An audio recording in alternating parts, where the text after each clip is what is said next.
দুধ চিতই পিঠা এতটাই সফট হয়েছে, মুখে দিলেই মিলিয়ে যাচ্ছে আর মজার চমৎকার স্বাদ।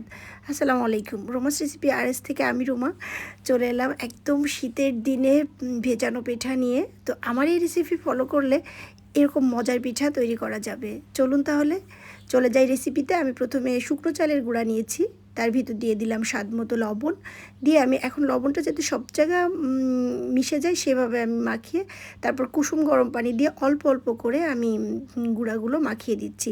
যেহেতু এটা আমার শুকনো চালের গুঁড়া, সেহেতু আমি আর কিছুক্ষণ এটাকে একদম মাখিয়ে আমি 2 ঘন্টার মতো একটা র্যাপিং পেপার দিয়ে এই যে র্যাপ করে রেখে দিয়েছিলাম।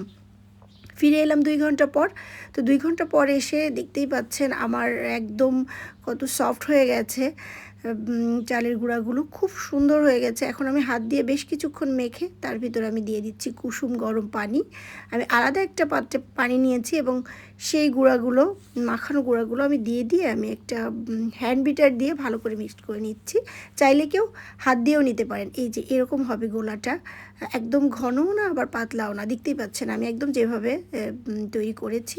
তো আমি চুলায় হিট দিয়ে দিলাম একটা লোহার ছাঁচ। আমি তার ভিতর তেল আর পানি দিয়ে ব্রাশ করে নিয়ে এই যে যখন হিট হয়ে গেল, একদম সুন্দর মিডিয়াম আঁচে আমি এই যে পিঠাগুলো বানিয়ে ফেললাম। আমি সবগুলো পিঠা এখন তুলে নিচ্ছি।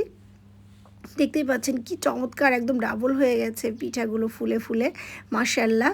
তো আমি এখন আরেকটা হাঁড়িতে নিয়ে নিলাম পানি, তার ভিতর আমি তেজপাতা এলাচ দিয়ে দিলাম আমার খেজুরের গুড়গুলো। এখন খুব ভালো করে আমার এই গুড়গুলো জাল করে রস বানিয়ে ফেলতে হবে। তো দেখতেই পাচ্ছেন আমি কি সুন্দরভাবে জাল দিয়ে রস বানিয়ে ফেলছি, আর এদিকে আমি দুধ জাল দিয়ে ঘন করে ফেলেছি। তো আমি এখন মিক্সড করে দেব এই গরম দুধ আর গরম রস একসাথে দিয়ে। এর ভিতর আমি একে একে আমি যে পিঠাগুলো বানিয়েছিলাম সবগুলো পিঠা আমি দিয়ে দেব। যে এমনভাবে দিয়ে দেবো যাতে সবগুলো পিঠা যেন ডুবে থাকে, কারণ পিঠার ভিতর রস যে একদমই টেনে যাবে। তো এই যে ভিজানোর সময় খেয়াল রাখতে হবে যাতে করে ডুবে থাকে। তো দেখতেই পাচ্ছেন আমার একদম 2 থেকে 3 ঘন্টা আমি ভিজিয়ে রেখেছিলাম, একদমই টেনে মাশাআল্লাহ জুসিও আছে, ভিতরে রসও আছে। আমি এতটাই সফট হয়েছে যে আমি পিঠাগুলো নামানোর সাথে একটু জোর দিয়ে নামিয়েছি, একটু আলতোভাবে নামাতে হবে। নামানোর সাথে রাখার সাথে একদমই পিঠাগুলো ভেঙে যাচ্ছে মাশাআল্লাহ। আর এটা যে কি মজার, একদম মুখে দিলেই মিলিয়ে যাচ্ছে। তো আমি এইভাবেই করে সবগুলো পিঠা আমি এক এক করে সবাইকে সার্ভ করছি। আর এটা আমি একটু সাবধানে নামালাম, এই জন্য পিঠাগুলো মোটামুটি আস্ত আছে। তো এরকম পিঠা আশা করি এই রেসিপিটা ট্রাই করবেন। Thanks for watching. আল্লাহ হাফেজ।